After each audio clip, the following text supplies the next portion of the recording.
So I mean, I hate to get into this because it's been talked about for so long, but I think I agree with you, Douglas, and I just want to make sure that we're saying the same thing. Can you lay out the controversy that you've been embroiled in here recently?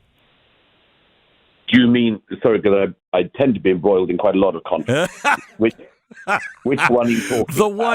The one where you're accused of saying, don't listen to anybody unless they have an Oxford degree. Something which, of course, I never said. Yeah, I know. Never would say. I think this is the controversy that came up from my recent appearance on Joe Rogan podcast. The simple thing I said, which has been, I think, misrepresented by a very large number of people deliberately, is that everybody has the right to say anything they like about anything. But that doesn't mean that all opinions should be regarded as being equal. Mm-hmm. And when I was brought on to debate, and it's not often in Joe Rogan's podcast that he ever does that. He normally has people on who just give their opinion, and you can take it or leave it. But he felt that clearly that a pro-Israel voice like mine had to be countered on air. And when I was talking about my recent book, recent bestseller on democracies and death cults, Israel and the Future of Civilization, I got into the weeds of what has been happening in the last 2 years in the Middle East. I got into it not just because I've written about it, but because I've seen it all up close. I've spent the last couple of years mainly living in Israel and being embedded with the Israeli Defense Forces in Gaza and in Lebanon and elsewhere. And I've seen this war up close. And I discovered that the person I was being pitched against, who was wildly, wildly uninformed on issue after issue, was just spouting and spouting and spouting, turned out never to have even been to the region. And I said, this is like if we were to discover that Chinese state media had somebody on all the time talking about America, claiming that America is a racist country, claiming that black Americans are currently being lynched and sold into slavery. If we discovered that that person was rampaging across the Chinese media, that he had never been to America, didn't speak English, and obviously so because he's so wildly misinformed, we would regard that person as being almost comical in their ignorance, certainly malevolent. So why should it be that when there are people at home here in America who are also just not informed, just as many British people are not informed about big situations in the world that they're talking about, why should their opinion be regarded as being somehow sacrosanct? I don't think it is. And yes, I believe in standards. I believe that elites have let us down badly. Experts have let us down badly. But it doesn't mean there is no such thing as expertise or comparative expertise in matters. And if people don't understand that, and don't understand that, for instance, a journalist who goes and reports firsthand may well get things wrong, but it's a darn sight better than somebody who's never left their bedroom and thinks they know the world. You know, I just read a quote, I think it was from Jefferson, and I've adapted it to modern times. The man who reads nothing at all is better educated than the man who reads nothing but social media. He said newspapers, but I think that's the kind of expert we have now that are running around. And I don't believe in you have to be credentialed or anything like that. I don't think you have to have a formal education. I don't think that hurts. But I think serious people can do serious study on their own, especially in today's world, and become an expert in a field.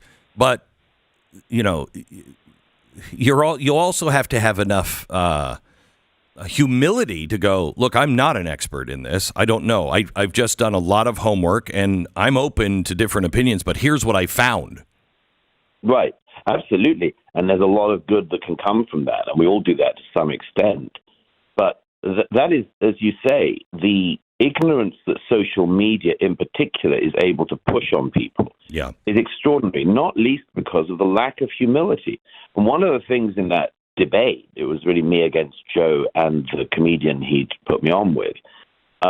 One of the things that was startling about it was the sheer lack of humility of the guy I was debating. Yeah. I mean, he seemed to think that he knew everything about Israel and the IDF, despite never having been there or met anyone or spoken with anyone on the ground in the IDF. And he seemed to think that he knew better than the Israeli Defense Forces how they should protect their people from another massacre like October the 7th. Like, maybe the generals in the Israeli army and the politicians and others who have been losing family for the last 18 months fighting in Gaza, maybe they do know something more than you have gleaned from social media sitting in Austin, Texas. Maybe. It's my view. I mean, people quite often say to me, what would you tell this politician, or what would you tell this general when you meet them? And I always say, I don't tell them anything. I listen. Because that's much, much more important, because they know more about the proximate causes of the conflict and what they're doing to prevent it. And when I hear and see these people, there was a guy, one of Joe Rogan's friends, who'd been cropping up on social media recently, and he accepted this challenge that I put out, which was, if you have a plan for how you would get 250 hostages back from the densely built up and booby-trapped area of Gaza, and if you know how to get 250 hostages back and how to kill or capture all the leadership of Hamas, if you have a better plan than what the Israelis have been doing from the last 18 months, let me know, and I will pass it on to anyone I know in Jerusalem. Okay? And one of these comedians decided to take up this challenge. And you know what he said? He said, among other things, he said, why don't they fight like men? Why don't they fight like men? And you say, I'm sorry, I've been to the funerals of young men who had no desire to have to ever be in Gaza again, who lost their lives because they were fighting house to house with terrorists embedded in mosques and in hospitals and in civilian homes and cropping up from tunnels all over the place. And if the IDF and the Israeli Air Force had wanted to level the place, they could have done. But they didn't, because they wanted to minimize casualties on their opponent's side and minimize casualties on their own. And you have to put up with some doofus claiming that he's the real man, and he knows because he's sitting in a podcast studio somewhere 2 continents away. And I think that is just objectionable on every level and displays a lack of humility and understanding that is almost pathological.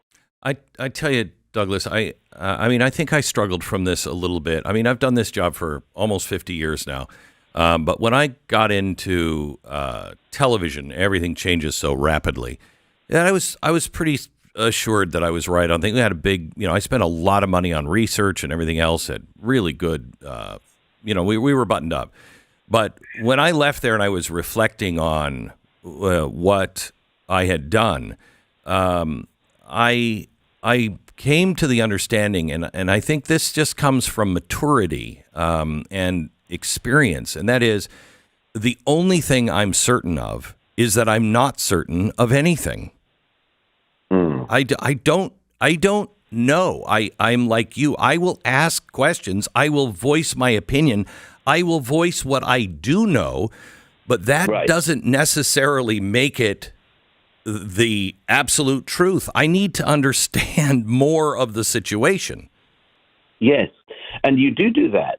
And one of the things, Glenn, is that all of us who I hope are curious and want to learn more and know more and understand things better, we have that instinct. But it also doesn't mean that on the things we know about, including the things we've seen with our own eyes, that we should be lacking in confidence to say what we know and what we see. It's a really tough place to be. You have to have the confidence in what you do know, but you also have to have the humility to say, but I don't know everything.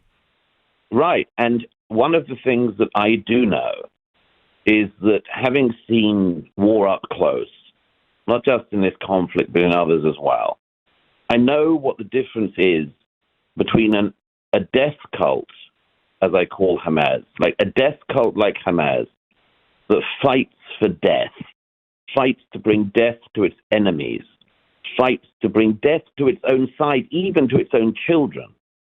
I know the difference between a death cult like that and a democracy like Israel or the United States of America and our armies who fight for life, who fight to minimize casualties on our own side and to fight to minimize casualties on the enemy side.